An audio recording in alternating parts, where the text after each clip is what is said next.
Okay. Guys, listen. So, first things first. It is Friday, a near afternoon when I'm filming this. You guys get this video tomorrow. Patreon is going to get this literally as soon as I finish editing it. This week has been so exhausting. I'm so tired. It has literally been it's been a week. It wasn't supposed to be. It was supposed to be really easy, actually, and it wasn't. And I'm tired. I'm so tired. So if you hear my fan going on in the background, I'm hot and I'm sleepy. I'm sorry. If my voice sounds exhausted, I am. I'm sorry. Anyways, video. So, I thought it would be an interesting thing to talk about how I deal with imposter syndrome as somebody who gets it a lot. I get imposter syndrome a lot.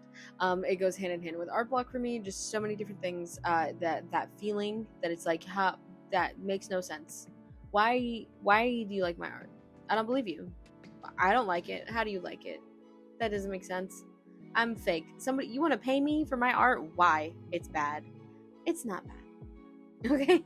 But I get that feeling all the time. It doesn't matter how many times people tell me, like, oh my god, your art is so good. Whether they're professional artists or they're friends of mine or like whatever.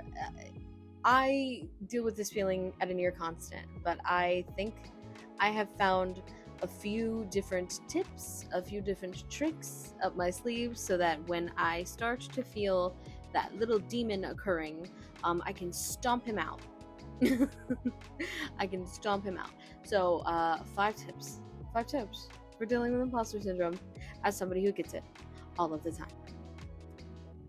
So, my first tip, my first trick, my first skill to acquire, arguably the easiest, maybe the second easiest on this list of 5 that we have here. Is that 5? Yeah, it is. I'm tired. Second easiest thing to do on this entire list, and that is to just look back at your old artwork. It's so simple. I'm somebody who I post a lot of my work on Facebook because I'm in a lot of Facebook groups, whether that's for like just sharing art in general or if it's for advertising or taking commissions or whatever. They're really, really fun. But because of that, again, like I said, I post a lot of work on Facebook. And Facebook has this fun little feature called Facebook Memories. And I will get hit every once in a while with whether it's like me sharing like the thumbnail for a YouTube video or it's me sharing like an old, commission advertisement post. I will see that and I'll be like, oh, wow.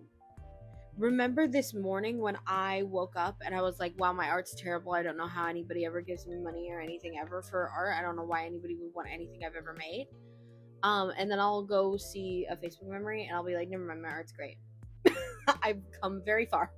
If you're somebody that posts on social media at all, maybe it's not a Facebook memory, maybe you post on Instagram, maybe you post on DeviantArt, maybe you post on Tumblr, scroll through your feed and go find some of your first uploads to your social media. Hopefully you're not one of those people that like archives and deletes it all the time so you can't find it. Hopefully you have things to look back on. Maybe it's an old sketchbook even. Go look back at some of your older work because you will see the work that you made then and realize, like, even especially some of those things that like I have this particular icon that I think of all the time. It is an icon that I made with like this pink kitty background. She had a really cute pin in her hair. Like I thought I rendered the eyes spectacularly. One of my favorite drawings at the time. I was so proud of it. I used it for literally every single icon example ever. Until I realized, like, hey, oh my gosh, my art is like so considerably better than that. I'm looking at that. I'm looking at the proportions. I'm looking at the line weight. I'm looking at the rendering and realizing everything that I do now is at such a higher level. So maybe I woke up and I was like, oh, this icon that I'm currently working on is terrible. My art's bad. How could they have paid me for this? Why would they have paid me for this? Probably because it's good now. And I just have lost sight. Maybe I'm not like improving as fast as I want to in my mind because all I'm seeing, is the stuff that I've made currently, the stuff that I'm in the process of creating. Maybe I'm having some kind of difficulty with something, whatever.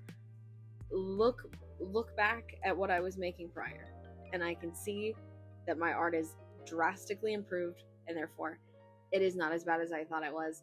And usually that gives me a little bit of a boost. But if that doesn't give me a boost, let's move on to our next tip. So let's say that didn't work. Let's say I went back to my old Instagram and I'm like, okay, I've improved. I can see that. Still hate what I'm doing right now. Still hate the drawing that I am doing currently. Can I look at a drawing from last week and go, wow, that's awesome. I did that. That's amazing. Yeah. Can I draw right now this second? No. So therefore I'm a liar and a fake. I can't draw. Impostor syndrome. It's terrible. So let's say I'm struggling with that. Okay. So zoom out of the canvas. Because I bet you what is happening is you and me both are over-analyzing all of the little tiny details. You know this common occurrence that artists of various types of medias tend to have, whether you're a painter, whether you're a digital artist, whether you're a sculptor even, maybe you 3D model or something like that, I don't know. Your initial sketch, love it, you get to your finished product, hate it. Why is that? Why do we like our sketch better? Why do our audiences like our sketch better? You send a whip and everybody goes cuckoo crazy. You put the finish and everybody's like, oh, cool. It's because your end pieces are stiff. Why are our end pieces stiff? Because our initial sketches are meant to be broad. They're meant to be just like us spitting an idea out, so we're not hyper focusing on little tiny details, because that is for the refinement period. That is for our line art. That's for, you know, our carving. That's for when we put all the detail in. But our initial sketches are loose and they have like that artistic flow to them because we're relaxed. We're in that, you know, state of mind where we're just getting ideas out. We're not worried about all of the little tiny aspects of it. And it looks very natural. It looks very, you know, it flows very well. But then we get into line art, we get into the detail stage, and we're zooming in, or we're sitting up right in front of the canvas. We're looking at all of these tiny details, and we start to lose that fluidity. We start to lose that naturally, you know, artistic flow, I guess. I'm having a hard time wording this, but you know what I mean. We're losing that natural fluidity, and it's becoming more and more stiff because we're refining all of these details and we're not looking at the big picture. So that's what you do. If you're a digital artist, zoom out. I know I'm very guilty of zooming really in, you know, close into a canvas to the point where like I can't get my brush small enough. I'm 1 pixel in. It's still too big because I'm zoomed in. I am zoomed in and I don't need to be. Like if I'm rendering the eye and I want the highlights to be just so, or I'm working on the hair and I want the shape of the shading to be just so, I'm doing too much. I need to zoom out. I need to look at everything. This illustration, for example, is a piece that I did that on. When I was exhausted. I was super tired, and I was like, I don't want to shade the way that I normally do, which is to say I zoom in and then I render, you know, based on, you know, every little nook and cranny. I do the shading and stuff based on that. I was like, I don't want to do that. I would rather just have the whole piece be in front of me and then just kind of like, you know, have a little less is more action going on. And I realized because I was shading it whilst looking at, you know, mostly the whole picture, I did zoom in here and there, of course, to get like little details like the, you know, color spill, or maybe I wanted like a certain teeny tiny highlight to be in there. But for the most part, most of the shading was done zoomed out, and so I was able to see, you know, more of the flow of the piece, and I liked it more than I'd been rendering hair for any other thing lately. It looked a lot, you know, better. It looked less stiff than how I've been rendering hair lately, and so I ended up actually really preferring it, and that was great. If you are a traditional artist, I would really recommend propping your canvas up, stepping to the back of the room, or even just looking at your canvas from a different angle so you're seeing it from a different perspective than being up hunched over it. I know you're tripped over that canvas right now. If you're painting in this video, sit up straight. First of all, posture check. Mine's bad. I'm not gonna lie. I'm slumped over. I know I said posture check and then I didn't fix mine. But you should fix yours. Really, your back is gonna hurt. Mine hurts. I'm tired. Anyways, yeah, if you're stripped over your canvas right now, sit up, prop it up, step to the back of the room, look at it from a different perspective. Maybe you'll see that the thing that you've been, you know, ruminating over, hating, detesting, actually from a distance looks fine. You are getting that shape language that you want. You are getting that perception of the piece that you want. But because you're looking at it right up close, you can't see it, and you therefore don't like it. Or maybe you'll take a step back and you'll realize, like, okay, I see why this is bugging me now. It's because this and this and this is wrong with it.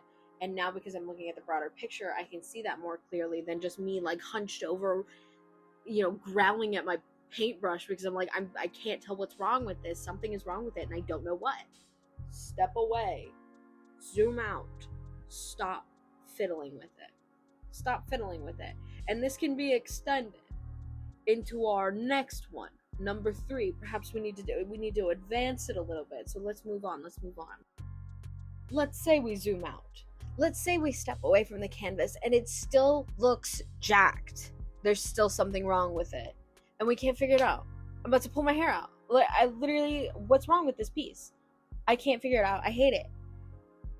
Turn it off. Turn your iPad off. Turn your computer off. Leave your art room if you have a studio. Flip that canvas over. I don't want to see it. Okay? Get away from it. If you can't like fully take a step away from it, well, like let's say you're me. Let's say you're me and I'm working on commissions all the time 24/7. Unless it's the weekends, because I have to have a day or I will scream. Let's say it's in the middle of the week though. But let's say it's Thursday. Okay? I got commissions I gotta do. I hate this one. The one I'm working on, not this video. I'm actually really proud of the one that I'm working on in this video. But let's say I'm working on a different piece and I don't like it and I can't figure out what's wrong with it. Switch to a different piece. Let's say I don't have a different piece. Let's say I have a deadline coming up. It's finals week. I have, 3 days to turn this assignment in. Well, one of those 3 days you are going to be taking a nap. One of those 3 days you're going to be playing Animal Crossing. You're going to be playing Resident Evil. You're not going to look at that canvas. Or at least a few hours even. Just do something to recharge your brain so you're not, grumbling over the same piece. You stepped away, you zoomed out, okay, that's not enough, you can't see it, so just don't look at it at all.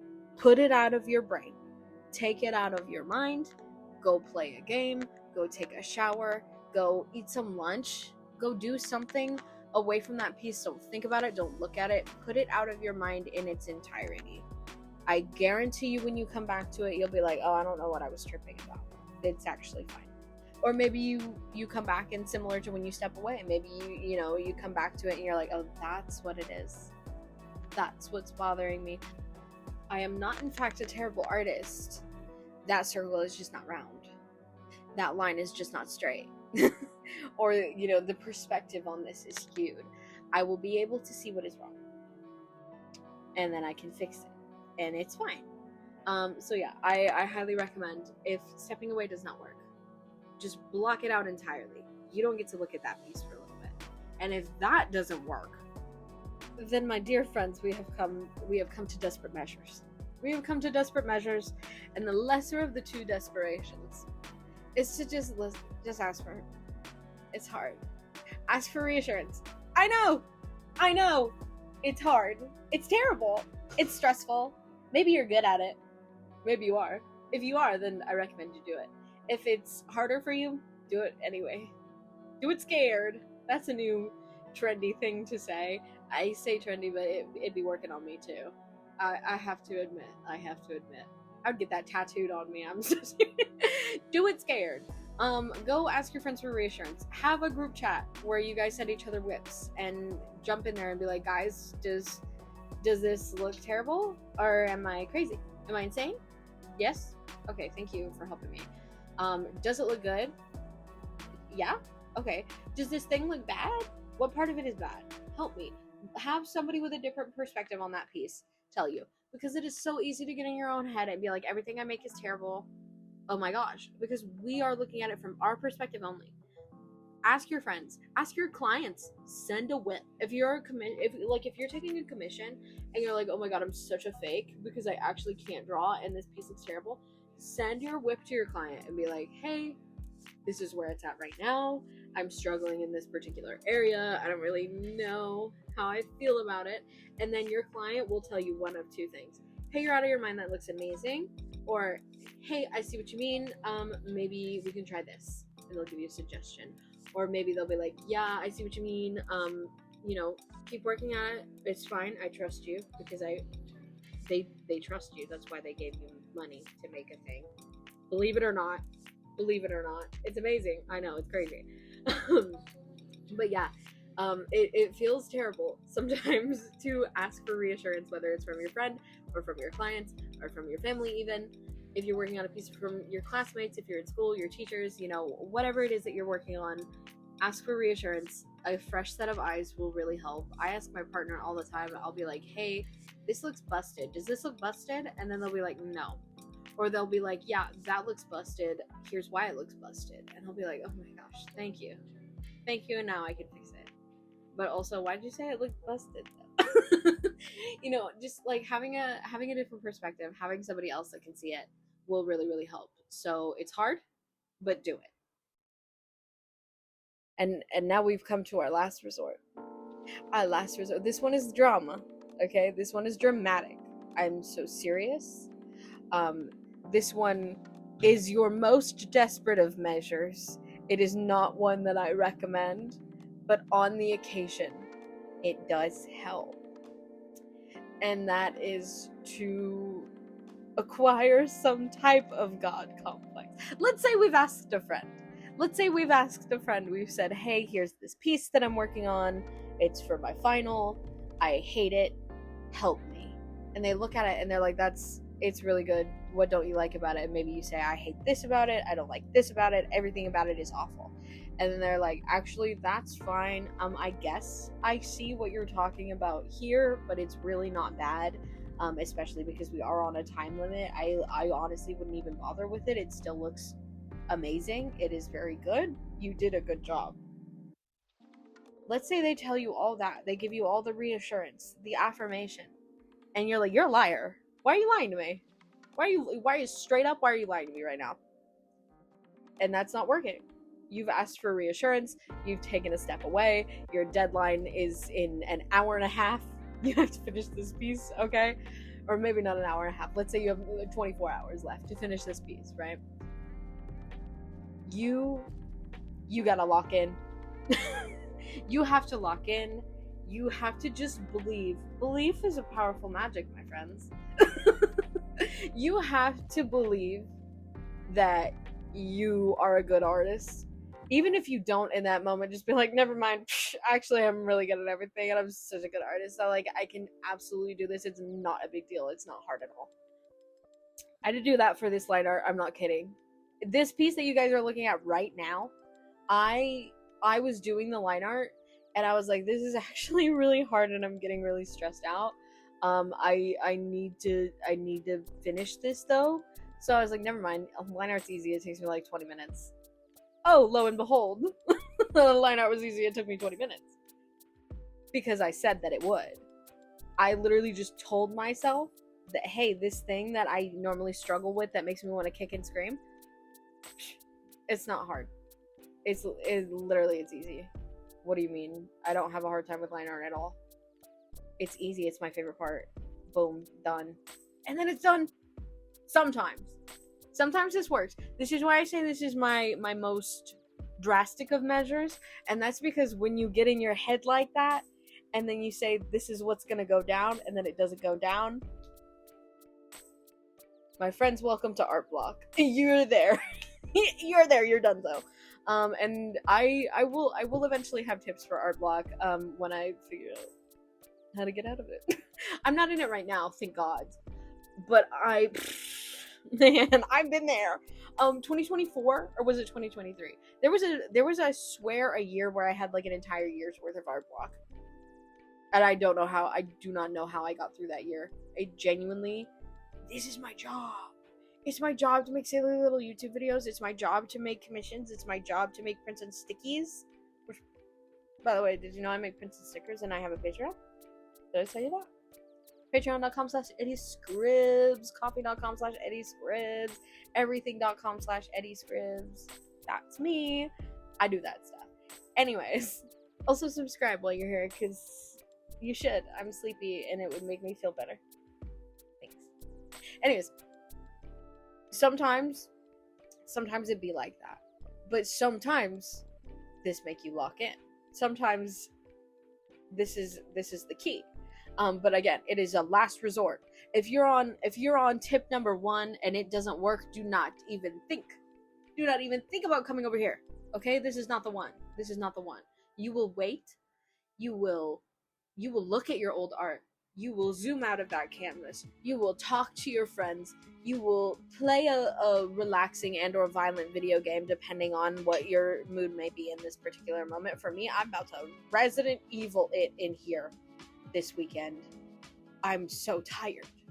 I need to explode some zombies. Okay? But like last week, I was so tired that I was like, I gotta play Animal Crossing. I need a farm. Okay? So do one of those things. Talk to your friends. Ask for that reassurance. It's scary. That's the hardest part. And if that doesn't work, then you can venture into this one if you think you are brave enough to handle if it does not work out. Because again, there is a possibility. And you don't want our block. She's a cruel mistress. It's terrible and it's hard. But yeah.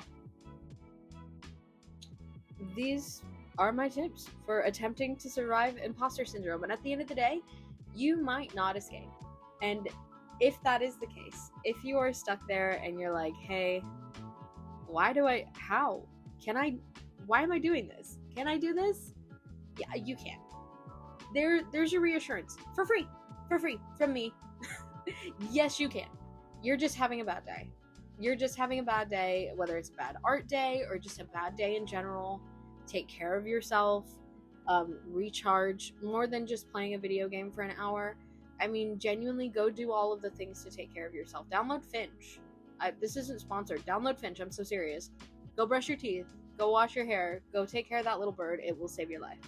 I love the Finch app. Again, not sponsored. It just is very helpful as somebody who forgets to do everything all of the time. Having like a little bird in your pocket that's like, hey, did you stand up at all today? Have you been hunched over your desk shrimping for literally all day? Stand up, please, and I'll give you free money. Stand up and you can buy your bird a little pretty dress. Stand up and you can buy your bird a Viking shield. Okay, I'm convinced. I'm not sat. I'm stood. So it's really helpful. But yeah, just do stuff like that. Take a bubble bath. Go get a boba. Get a pumpkin spice latte. It's almost here. I saw a TikTok of, I believe it was a Starbucks. I'll be getting mine at Dutch Bros. But I believe it was a Starbucks. Stocked to the brim with that syrup. It's there. I'm gonna go into Dutch Bros and ask them. I'm gonna be like, please, I know you have that syrup. It comes out this month. I know it does. I know you have it. Please, pumpkin spice latte. I'm begging. So that's gonna be great. Go get a latte. Go take a bubble bath. Go play a video game. Go to sleep. Take a nap. Take care of yourself. Recharge your body. And probably when you come back to your art, you will be okay. And if you're not, then here's just a reminder. You are still a good artist. You're going to go through periods of art block. You're going to go through periods of feeling like you're an imposter. You're not. You made art at some point.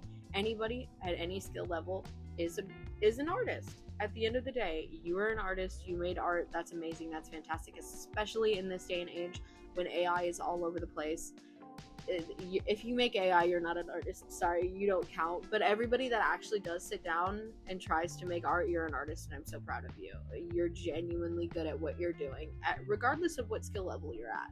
If you're looking at this video and you're like, gosh, I can't do anything like that, this isn't about me. Yeah, it is. Yes, it is. I don't care if you fill DeviantArt bases on DeviantArt.com.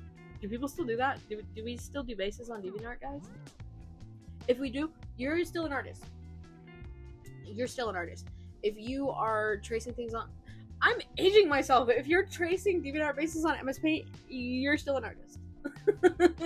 If you are coloring in an adult coloring book, you can't draw yourself. You just like to render, basically, essentially, because that's what you're doing. You're rendering. Fun fact, you're an artist.